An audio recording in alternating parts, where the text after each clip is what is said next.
요한복음 14장 15절부터 17절 말씀, 우리 하나님의 말씀 한 목소리로 같이 받겠습니다. 너희가 나를 사랑하면 나의 계명을 지키리라. 내가 아버지께 구하겠으니 그가 또 다른 보혜사를 너희에게 주사 영원토록 너희와 함께 있게 하리니 그는 진리의 영이라. 세상은 능히 그를 받지 못하나니 이는 그를 보지도 못하고 알지도 못함이라. 그러나 너희는 그를 아나니 그는 너희와 함께 거하시며 또 너희 속에 계시겠음이니라. 아멘. 할렐루야. 지난주에 이어서 오늘 또 우리 하나님의 영, 바로 이 성령님에 관해서 우리가 좀 더 말씀을 살펴보는 시간을 가질 건데요. 우리가 하나님을 보지는 못합니다. 그렇죠? 하나님은 영이시기 때문에 우리가 눈으로 보거나 만질 수는 없어요. 그러나 실제 우리 눈으로 보여지고 만질 수 있었던 하나님이 계셨습니다. 그분이 바로 2000년 전에 이 땅에 오신 예수님이십니다. 예수님은 2000년 전에 이 땅에 오셨기 때문에 실제 눈으로 봤고 만졌고 그분과 동행했습니다. 예수님께서는 왜 이 땅에 오셨죠? 그것은 바로 우리를 구원하기 위해서. 구원이라고 하는 것은 바로 우리에게 생명을 주는 것이고, 더 나아가서는 적극적으로 보면 우리 모두가 하나님의 아들, 하나님의 가족이 되게 하기 위해서 예수님이 이 땅에 오신 것입니다. 그래서 예수님은 2000년 전에 이 땅에 오셔서 어린 시절부터 이렇게 자라나죠. 그리고 30세가 되었을 때 드디어 하나님의 성령님이 바로 예수님에게 임하면서 드디어 진짜 하나님의 아들로서의 사역을 하십니다. 그게 바로 약 3년 반 동안 사역을 하시는데, 그때부터 이 성령의 능력으로 말미암아 복음, 기쁨, 천국 복음이라고 말하죠. 하나님의 나라, 눈에 보이지 않는 천국 복음을 증거하기를 시작합니다. 증거하기 시작하면서 예수님께서 보이셨던 것은 무엇이냐면, 내가 하늘로부터 보내심을 받은 진짜 하나님의 아들이야. 성경에서 예언되어진 메시아, 구원자가 바로 나야 라고 하는 부분을 나타내서 보이기를 시작합니다. 그래서 그때부터 수많은 기적과 표적과 이적들이 행하시는데요.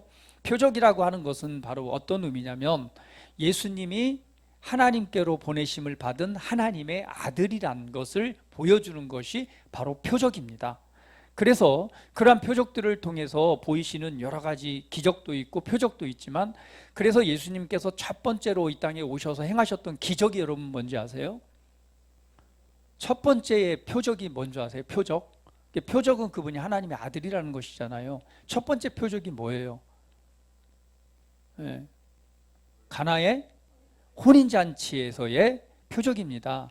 여러분, 가나 혼인잔치, 저는 거기 가나 갔다 왔어요. 가가지고 포도주를 사갖고 왔습니다. 거기가 왜냐면 물이 변하여 포도주가 된 거잖아요. 그래서 포도주 주병을 사가지고 고이고이 싸서 백속에 넣어가지고 가져와가지고 그거 가지고 성찬할 때 이렇게 썼어요. 이 가나의 혼인잔치입니다.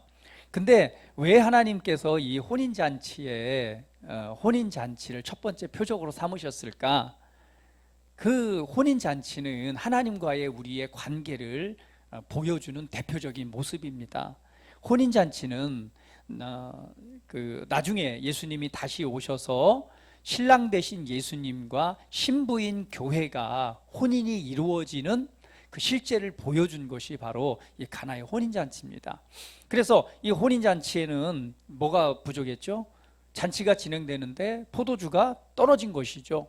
그때에 예수님께서 물이 변하여 포도주가 되게 하심으로 그 잔치를 완성을 하십니다. 결국은 예수님은 누구세요? 이 땅에 오셔서 혼인잔치를 완성하실 분으로 이 땅에 오신 것입니다. 그래서 예수님은 우리의 신랑이 되시고 우리는 예수님의 신부가 되는 것이죠. 그래서 예수님께서는 이 땅에 오셔서 말씀하신 거예요. 내가 바로 신랑이다. 신랑을 보여주는 거예요. 여러분 잘 아시다시피 이스라엘에 있어서의 혼인잔치는 그와 같습니다. 신랑 될 사람이 신부를 찾아가는 거예요. 찾아가서 그곳에서 신부 집에 가서 잔치를 베푸는 거예요. 잔치를 하면서 신랑이 뭘 하냐면 신부 앞에 자기 자신을 보이는 거예요.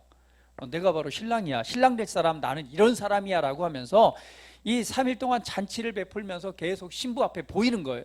그리고 3일이 끝났을 때 드디어 포도주의 잔을 따라가지고 신부 앞에 가서 그 잔을 내미는 것입니다.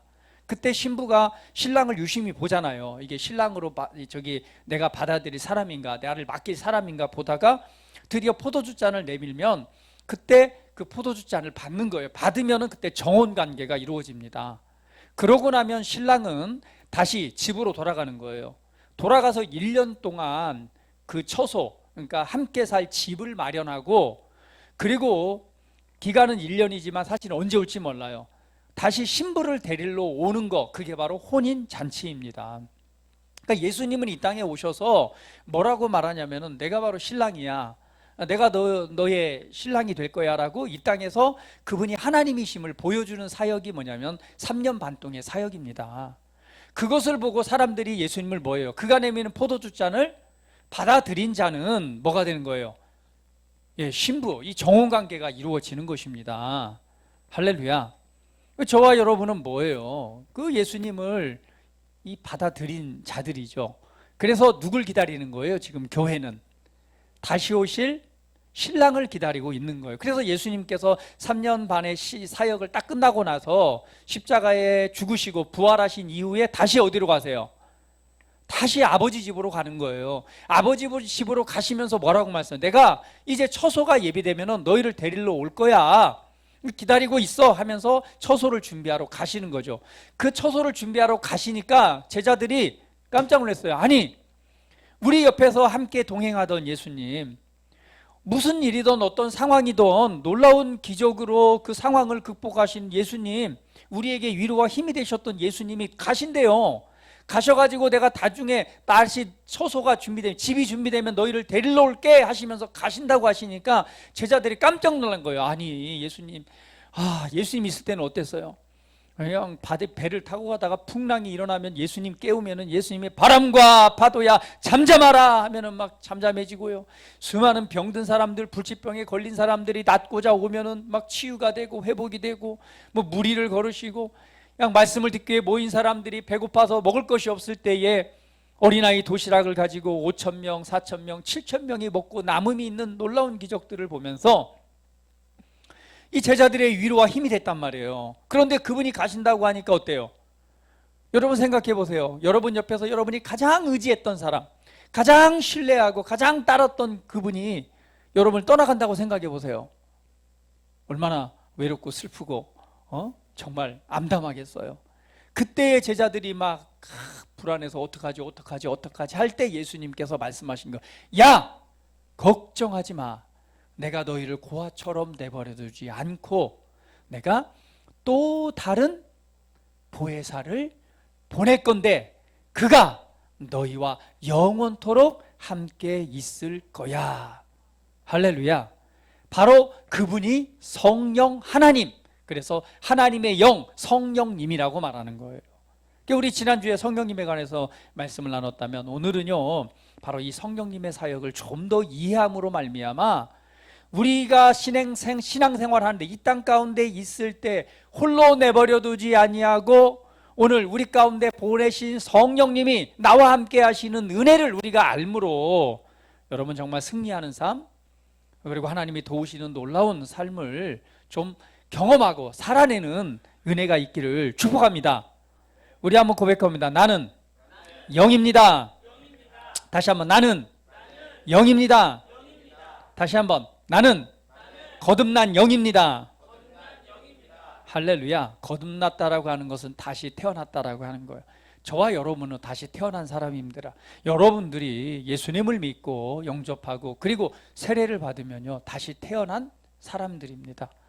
다시 태어났어요. 다시 태어났다는 것은 무엇을 의미합니까? 육체가 다시 태어났나요? 그렇지 않습니다.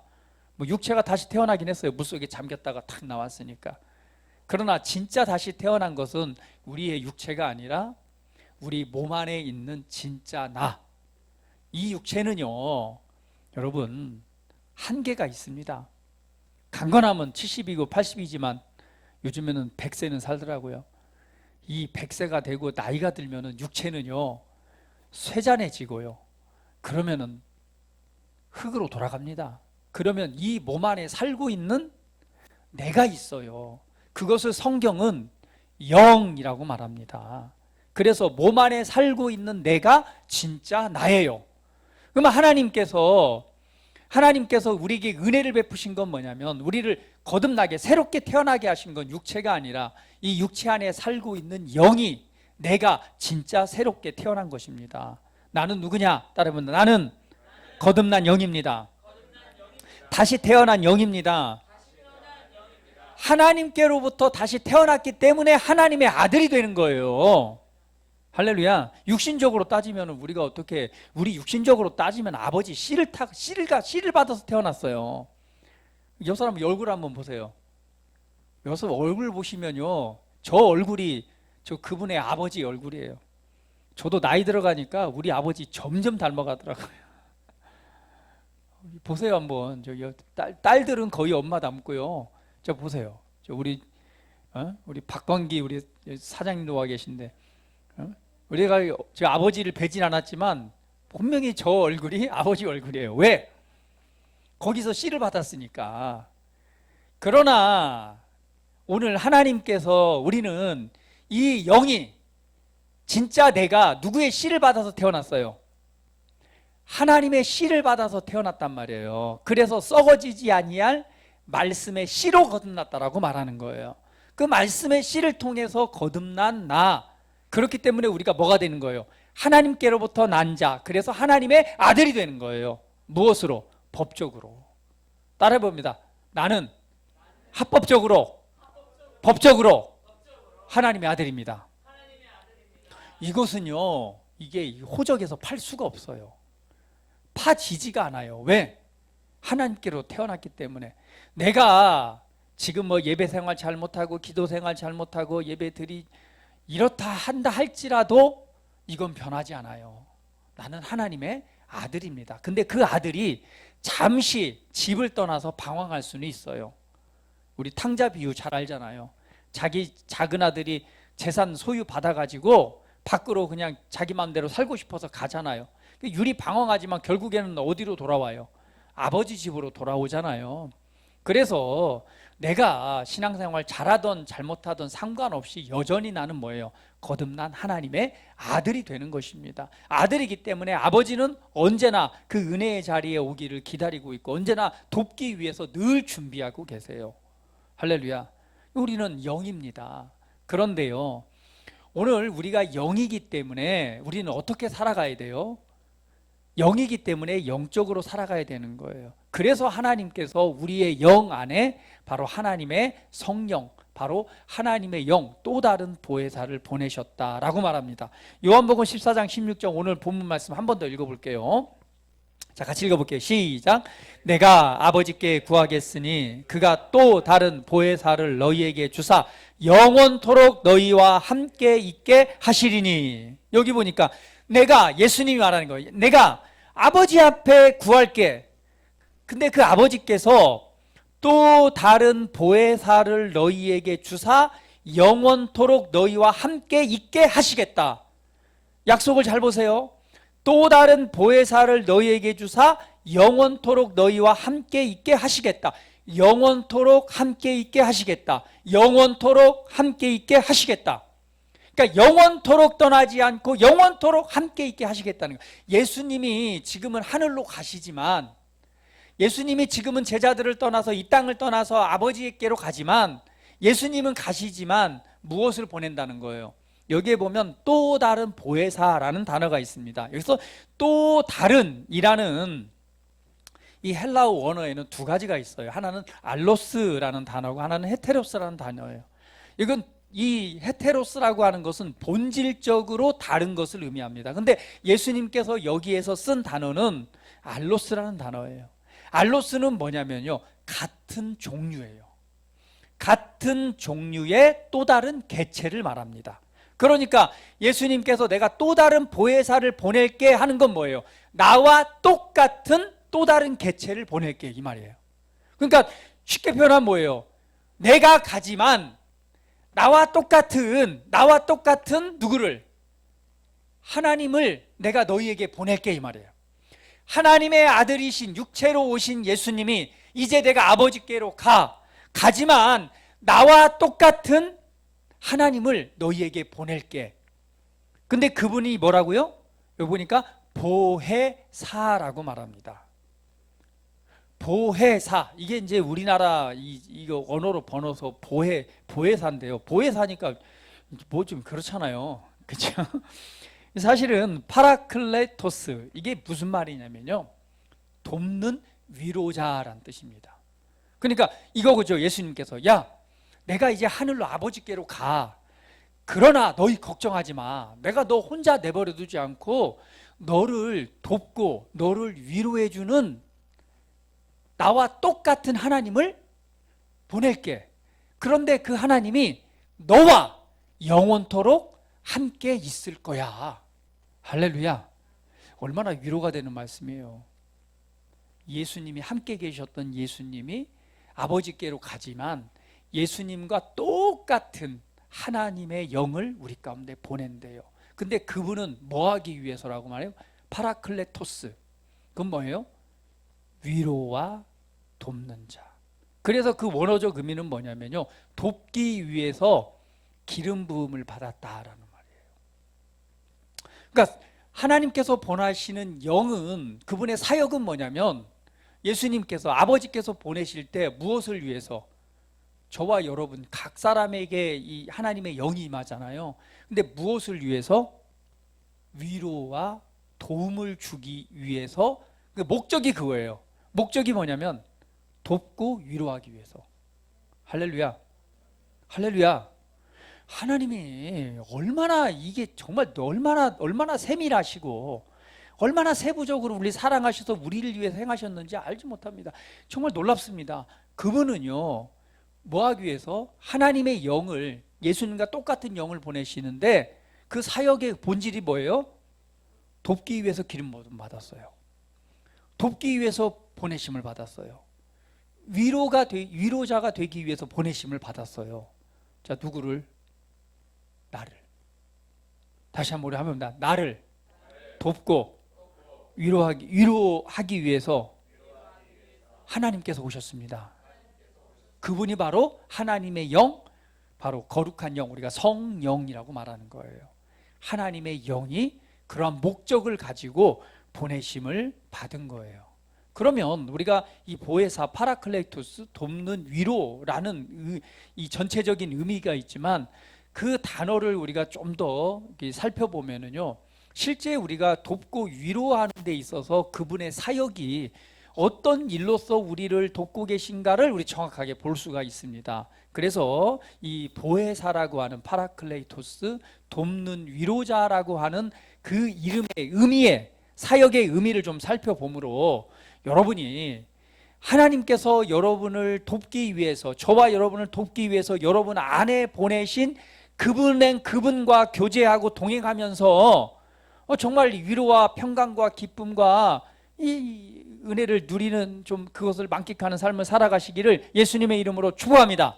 하나님의 나라는 의와, 뭐라고 그랬어요? 하나님의 나라는 의와 희락과 평강이라고 그랬잖아요. 하나님의 나라에는 올바름이 있습니다. 옳은 것이 있어요. 그분의 나라에는 기쁨이 있습니다. 그리고 그분의 나라에는 평안이 있어요. 근데 그분의 나라는요, 우리 마음에 있다고 그랬어요. 예수님이 오심으로 말미암아 그분의 나라가 임했습니다. 그러면 저와 여러분이 살아나야 될 그 삶에는 환경과 상관없어요. 환경과 상관없습니다. 살아가다 보면 정말 이해되지 않는, 정말 억울하고 원통하고 그런 일도 만나요, 안 만나요? 내 의도와 상관없이 내가 정말 선하게 살았음에도 불구하고 때로는 내가 잘못 행동하고 잘못 살아서 오는 것도 있지만 나는 그렇지 않고 올바르게 살았는데도 오는 것도 있단 말이에요. 그런 환경과 상관없이 하나님의 나라가 내 안에 있다면 나는 뭘 누리는 거예요? 그분의 옳음, 올바름과 의와 희락과 기쁨과 평안이 가득한 삶이 나의 삶인 것입니다. 그것이 하나님께서 내게 주신 삶이에요. 우리 옆 사람 보시면서 기쁨과 평안이 가득한 삶을 살아가십시오. 할렐루야. 이것이 하나님께서 우리에게 주신 삶입니다.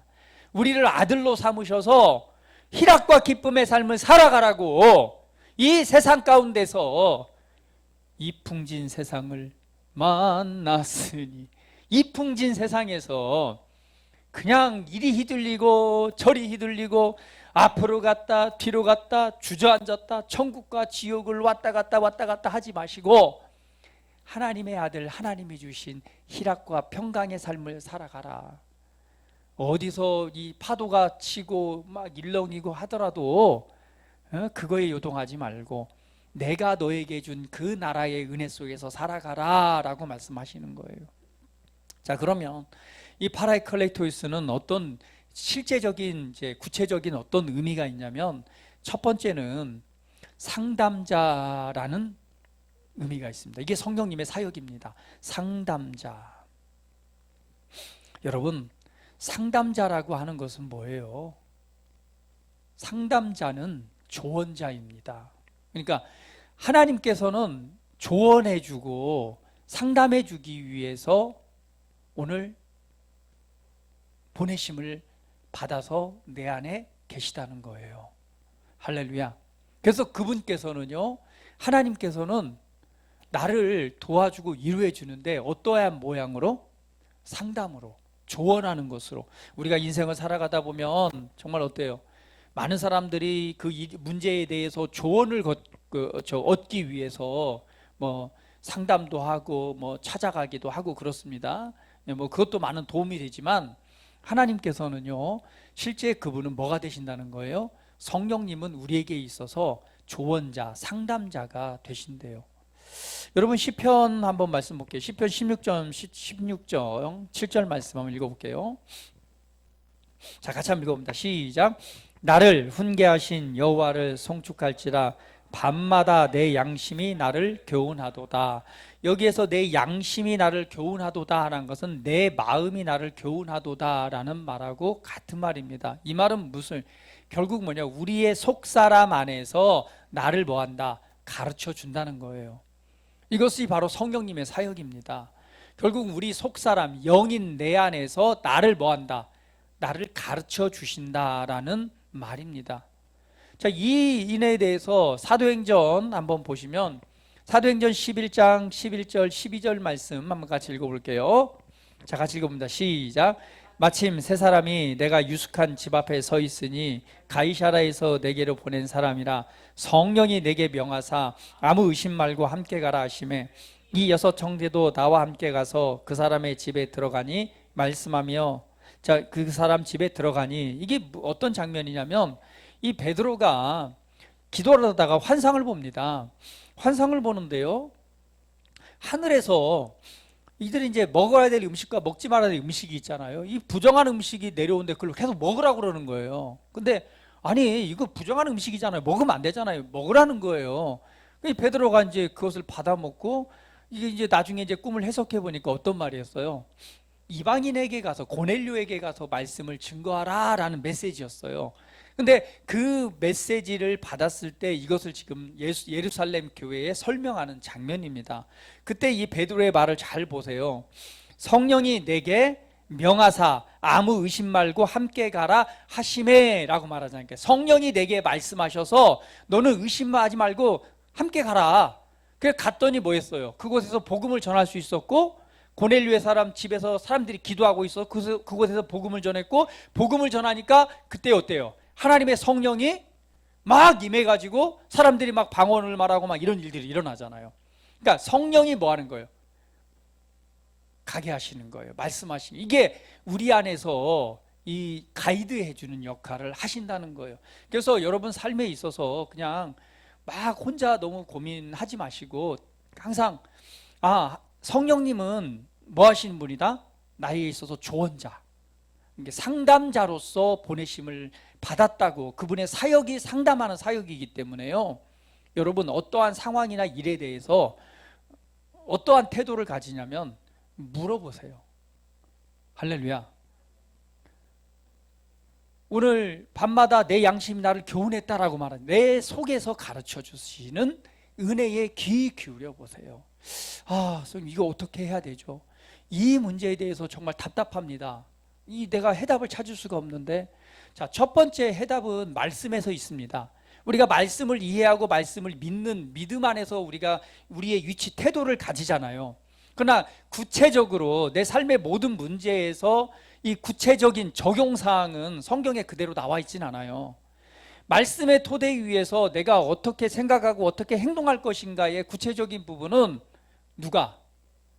내 속에서, 내 영 안에서 성령이 가르쳐 주시는 은혜에 따라서 되어지는 것입니다. 할렐루야. 할렐루야. 여러분, 그 은혜를 기억하십시오. 제가 어제 카드를 하나 만들었는데요. 그 카드 쪽밖에 전화가 오더라고요. 근데 보통은 계속 거절을 하는데 한 2번 전화가 왔는데 만나야겠다는 그 마음에 한번 만나야겠다는 마음이 딱 오더라고요. 그래서 한번 오시라고 그랬어요. 근데 어디로 오냐? 교회로 오라고 그랬어요. 와서 이렇게 상담을 하고 얘기를 하다 보니까 이분이 바로 모태신앙이에요. 모태신앙인데 부모님은 교회를 다니시는데 이분은 지금 전혀 하나님에 대한 뭐는 있지만 이 교회 생활은 전혀 믿음이 안 가고 막 이렇게 하고 있더라고요. 그래서 결국은 뭐 했어요? 복음을 전하고 말씀을 나누고 하나님의 은혜를 증거하는 시간을 가졌습니다. 자, 이거 무엇이죠? 이걸 내가 만나야 될지 말아야 될지. 근데 우리 안에서 성령님이 뭐 하시는 거예요? 가르쳐 주시는 거예요. 그 가르쳐 주실 때 우리는 이 조언자, 그러니까 성령님은 우리에게 상담자, 조언자가 되시는 거예요. 그래서 우리 안에 보내심을 받은 그분과 이 교제하고 이 묻는 삶을 한번 살아가 보시기를 바랍니다. 할렐루야. 할렐루야. 진정한 모든 해답이 우리 안에 있습니다. 왜 이 말씀을 나누냐? 우리 성령님이 그런 분으로 보내심을 받았다면, 내가 묻고 답을 얻고자 한다면 우리 영 안에서부터 확신적으로 말씀하시는 소리를 들을 수 있습니다. 할렐루야. 그래서 우리 속사람 안에서 우리를 가르치시는 분이십니다. 또한 성령님은 어떤 분이시냐? 돕는 자로 보내심을 받았습니다. 여러분, 돕는 자, 도우시는 분, 할렐루야. 감사하지 않나요? 여러분, 이 나를 도우시는 분이 있다라고 하는 사실을 우리가 알고 있다면 우리는 모든 상황을 부정적인 것보다는 긍정적으로 생각할 수밖에 없습니다. 그냥 뭐 세상 사람들이 말한 것처럼 무조건 긍정적으로 살아가 아니라, 나를 도우시는 하나님이 계신다면, 나를 도와주시는 하나님이 내게 보내심을 받아 나를 돕고 계신다면, 내가 지금 어떤 공경이나 어떤 어려움에 처했건 어떤 결과가 나타나는 거예요? 그분이 도우시기 때문에 좋은 결과가 나타날 수밖에 없다는 거예요. 할렐루야. 그래서 우리는 나는 혼자야, 나는 아무도 나를 도와준 사람이 없어 라고 말하고 생각하지 마십시오. 나를 도와주기 위해서 영원토록 함께 계시는 분이 계십니다. 그분이 바로 내 안에 계신 성령 하나님이십니다. 그러므로 어떤 상황이나 어떤 어려움이나 어떤 공고한 그런 환경이 처했다 할지라도 절대 낙심하거나 절망하거나 좌절하지 마세요. 나를 도우시는 그분이 돕고 계십니다. 우리가 이것을 확신하고 그분의 도우심 앞에 이 문제를 내어드린다면 합력하여 선을 이루는 그런 좋은 결과가 나타나는 일들이 일어납니다. 결국은 우리는요, 이 땅에 살아가지만 하나님 나라의 왕국의 삶을 살아가는 사람들입니다. 이 땅에 살아가지만 하나님 나라에 속한 자로서 그분의 왕국의 원리를 따라 살아가는 자들이에요. 그렇다면 오늘 하나님의 약속의 말씀대로 나를 돕기 위해서 성령 하나님이 내 안에 계신다면 여러분, 실망하거나 좌절하거나 절망하지 마십시오. 그리고 고백하십시오. 나를 돕는 분이 계신다. 나를 도와주기에 계신 분이 계시기 때문에, 나에게는 이런 좋은 협력자가 있기 때문에 이 모든 상황은 좋은 걸로 바뀔 수밖에 없다. 이것을 확신하시면서 오늘 이 모든 상황 속에서 한마디로 초긍정적이 되시기를 예수님의 이름으로 축복합니다. 이건 세상에서 말하는 신념이 아니에요. 그분이 실제적으로 돕고 계시기 때문에 긍정적일 수밖에 없습니다. 그러한 믿음, 그러한 태도를 가지고 살아가신다면 여러분 어떠한 상황 속에 있던 승리자로서 또 그 문제에서 승리자로 나타날 수 있습니다. 또 세 번째는 바로 뭐냐면 중보자라는 그 의미가 있습니다. 그러니까 성령님은요 중보하십니다. 성령님은 중보자, 우리를 위해서 중보하시는, 기도하시는 분이신데 한번 볼게요. 로마서 8장 26절 같이 읽어봅니다. 같이 읽어볼게요. 시작. 이와 같이 성령도 우리 연약함을 도우시나니 우리가 마땅히 빌 바를 알지 못하나 오직 성령이 말할 수 없는 탄식으로 우리를 위하여 친히 간구하시느니라. 이와 같이 우리 성령도 우리 연약함을 도우신다고 그랬잖아요. 그 연약함이라고 하는 단어는 좀 더 확대 해석하면은요, 우리의 한계를 도우시나니랍니다. 그러니까 연약함이라고 하는 것은 넘어서지 못하는 한계를 의미합니다. 여러분 한계를 느낄 때가 있어요, 없어요? 한계를 어떤 상황이나 내 사업이나 아니면 일이 됐건 어떤 일에 대해서 문제에 대해서 한계를 느낄 때가 있잖아요. 근데 그 한계를 도우시는 분이 성령님이십니다. 근데 이걸 알아야 돼요. 성령님은요 하나님이십니다. 그러니까 성령님 하나님 그분 자체가 기도하시진 않으세요. 반드시 성령님은 우리 안에 계셔서 사람을 통해서 역사하십니다. 그래서 성령님은요 우리 안에 계셔서 나를 돕기 위해서, 이 성령님은 내 안에도 계시지만 어디에도 계세요? 우리 연우경제 안에도 계세요. 근데 연우경제 안에 계신 성령님께서 나의 연약함도 아시기 때문에 갑자기 성령님께서 나를 위해서 중보기도하게 하시는 거예요. 저는 기도할 때 항상 이 부분을 열어놓습니다. 기도회를 할 때 열어놔요. 성령님께서, 하나님께서 무엇을 위해서, 누구를 위해서 중보하게 하시나, 그러면 하나님께서 생각나게 해주세요. 그러면 우리 박광기 성도님들이 계시지만 성령님이 늘 감동하실 때가 있어요. 그때는 우리 영혼을 위해서 제가 막 중보기도를 합니다. 근데 그 중보기도는 뭐예요? 성령으로 하는 기도예요. 그거는 누가 하시는 거예요? 성령님께서, 하나님께서 그 영혼을 사랑하셔서 그 영혼을 세우기 위해서 나를 통해 기도하게 하시는 거예요. 이것을 중보사역이라고 말합니다. 그래서 기도할 때에 하나님께서 나를 통해서 다른 사람을 세우기 위해서 기도하게 하시기도 하고요. 또 한 가지는 내 안에, 영 안에서 나로 하여금 나의 한계를 넘어서도록 기도하게 하실 때가 있어요. 이거는 약간 방언 기도하고 다른데, 성경에서 보면은 말 없는 탄식으로 하는 기도라고 말합니다. 그러니까 우리가 방언으로 하는 기도가 있고 영 안에서 올라오는 이 말음 탄식이라고 하는 건 신음이라고도 말합니다. 그러니까 신음의 기도라고 볼 수 있죠. 신음하는 기도가 여러분 안으로부터 나온다면 그것 또한 뭐예요? 우리 한계를 넘어서기 위해서 우리 성령님이 친히 나를 통해서 기도하게 하시는 것이다 라고 이해하시면 됩니다. 그래서 성령님은 그냥 성령님 자체가 기도하는 것이 아니라 누굴 통해서 역사하신다? 맞아요. 우리 안에 계셔서 우리를 통해 역사하시는 분이다. 그래서 우리가 여기서 힘을 얻을 건 뭐예요? 하나님이 나를 아시기 때문에 누굴 위해서? 다른 사람들을 통해서 또는 내 안에서 나를 위해서 기도하신다는 것, 그걸 이해하시면 또 여러분 힘이 날 줄 믿습니다. 네 번째는요, 변호자라는 의미가 있습니다. 여러분, 변호사 여러분 다 있으시죠? 여러분 삶에 저기 다 변호사 한 분씩은 다 되고 계시죠? 우리 상희자매도 담당 변호사 있잖아요. 언제든 3명 정도 있어요. 할렐루야.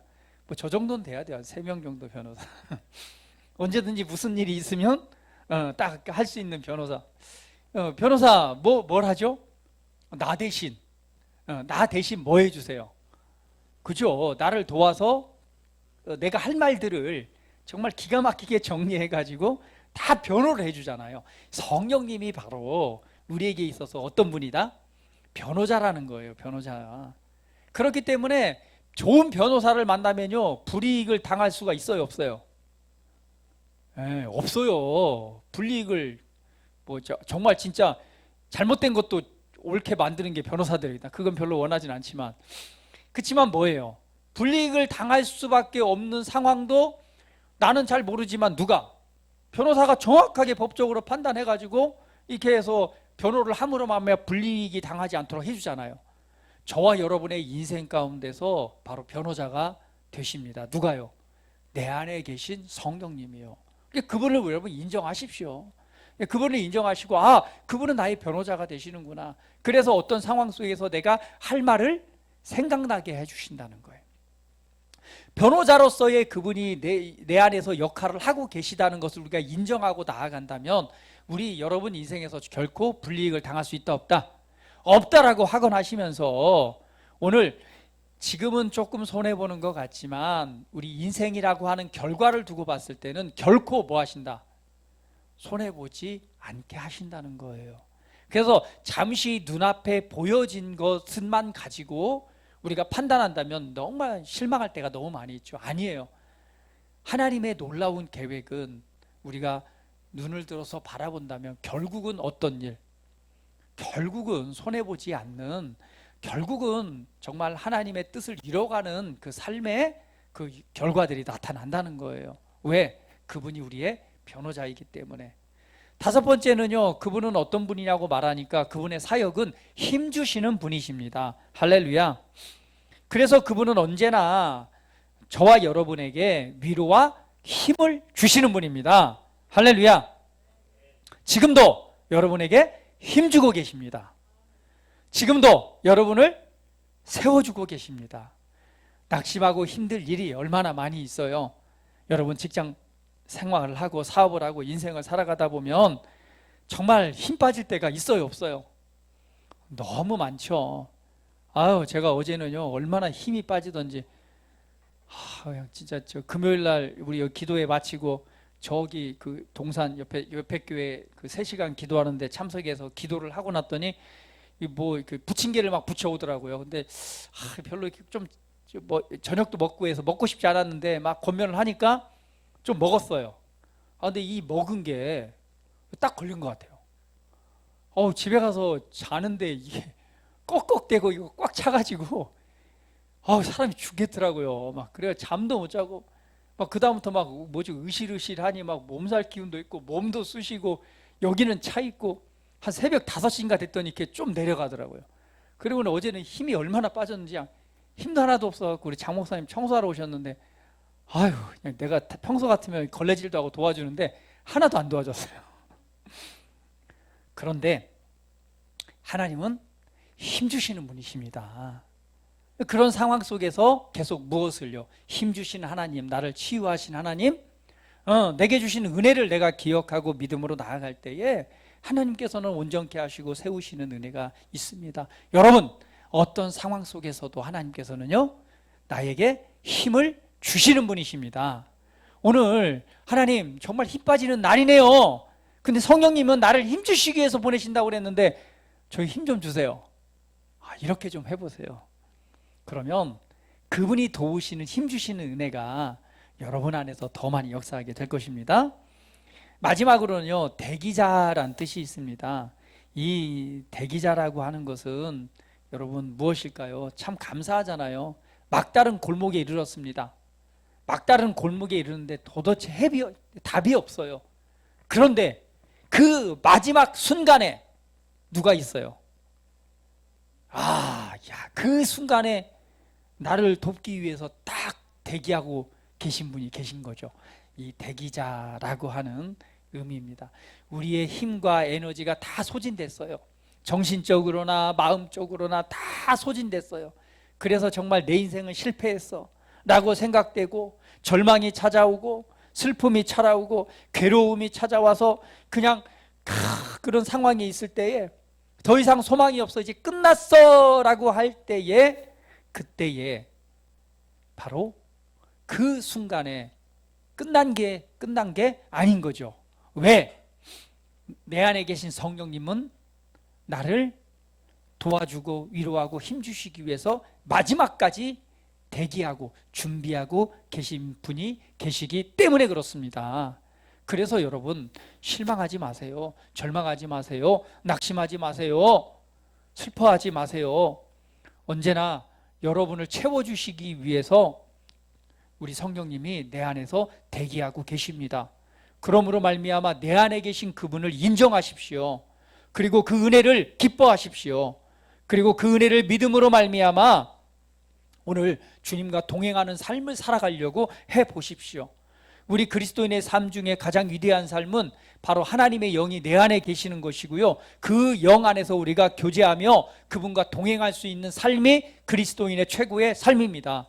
하나님의 말씀을 믿는 것과 내 안에 보내심을 받은 위로자 파라클레이토스, 보혜사이신 성령님과 동행하며 교제하는 삶, 여러분 이 삶을, 여러분 이 사역을 이해하면서 오늘 그분의 하시는 사역을 이해하면서 오늘 그분을 의지하고 그분께 여러분 자신을 내어드림으로 그분이 역사하시는 그런 놀라운 삶 안으로 한번 걸음을 내딛어 보시기를 예수님의 이름으로 축복을 드립니다. 우리 한번 옆 사람 모시면서 합니다. 성령님이 당신 안에 계십니다. 영원토록 떠나지 아니하시고 당신 안에 계십니다. 그분이 지금 당신 안에서 일하고 계십니다. 그래서 혼자가 아닙니다. 내 안에 계신 하나님을 의지하고 신뢰하십시오. 그러면 놀라운 일들이 일어날 것입니다. 우리 함께 기도드린 시간 같습니다. 우리 기도드릴 때 오늘 받은 말씀을 우리 상고하시면서 한번 기도합니다. 하나님, 나는 혼자인 줄 알았습니다. 또 사람을 살아가다 이 막막한 상황, 답답한 상황 속에서 정말 소망 없다라고 생각을 했는데 우리 하나님께서는 나를 사랑하셔서 나를 혼자 내버려 두지 않고 예수님과 똑같은 정말 이 보혜사 바로 성령님을 나에게 보내셔서 오늘 나를 도와주시고 힘주시고 또 가르쳐 주시고 위로해 주시고 변호해 주시는 은혜로 오늘 나를 돕고 계시니 감사합니다. 오늘 내가 내 안에서 내 안에서 지금 이러한 활동으로 사역하시는 성령님을 내가 그냥 무시하고 살았는데 이 시간 말씀을 통해서 내 안에 계시는 성령님, 나를 도우신 은혜 앞에 내 자신을 내어드립니다. 오늘 내 삶을 맡겨드립니다라고 우리 이 시간 한번 또 고백하면서 기도드린 시간 같습니다. 할렐루야. 오 아버지 하나님 감사합니다. 오늘 하나님의 말씀을 통해서 오늘 보혜사 성령님이 어떠한 사역으로 어떻게 우리 가운데 보내셔서 어떠한 일을 하시는지, 오늘 예수님께서 이 땅을 떠나가실 때에 오늘 나를 고아처럼 버려두지 아니하고 너는 고아가 아니야, 내가 아버지께로 가서 나와 똑같은 보혜사 하나님의 영을 너에게 보낼 거야. 그가 너와 영원토록 함께하면서 너의 위로가 될 것이고 너의 힘이 될 것이고 너의 위로가 될 것이고 너의 위로자와 힘이 될 것이야. 오늘 말씀하셨습니다. 오늘 너를 돕는, 너를 도와주실 거야. 오늘 예수님께서 이렇게 오늘 보혜사 성령 하나님을 우리 가운데 보내셨습니다. 오늘 나는 외롭지 않습니다. 나는 절망하지 않습니다. 나는 슬퍼하지 않습니다. 나는 혼자가 아니기 때문에 그렇습니다. 내가 어느 곳 어느 자리에 있든지 오늘 하나님은 나를 떠나지 아니하시고 오늘 내 안에 계셔서 나를 돕기 위해서 보내심을 받아 오늘 그 일들을 행하고 계십니다. 성령님, 이 시간 기도하오니 각 사람 심령 안에서 더 충만함으로 기름 부으시고 살아계신 성령 하나님 속에서 가르치시고 위로하시고 힘주시고 도우시는 은혜가 오늘 우리 사랑하는 성도들의 삶에 풍성히 나타나게 하시고 주여 주의 이름을 부르고 오늘 성령님의 도우심을 구할 때 오늘 말씀하시고 감동하시고 오늘 인도하시는, 그리고 이 변화의 일들이 일어나는 그 결과로 하나님 화답하시고 오늘 그 은혜 안에서 희락과 또한 평안이 넘치는 그러한 삶이 되게 하시옵소서. 아버지, 이 시간 기도하오니 우리 사랑하는 성도들 각 심령 위에 이 시간 기름 부으시옵소서. 충만함으로 임하시고 오늘 그 충만함의 영광을 나타내시옵소서. 주여 감사합니다. 주여 감사합니다. 주님 위로해 주시니 감사합니다. 이 시간 하나님의 기쁨으로 가득하기를 원합니다. 하나님의 평안이 가득하기를 원합니다. 주님, 이 시간 주장하시옵소서. 감사드리며 예수 그리스도의 이름으로 기도합니다. 아멘.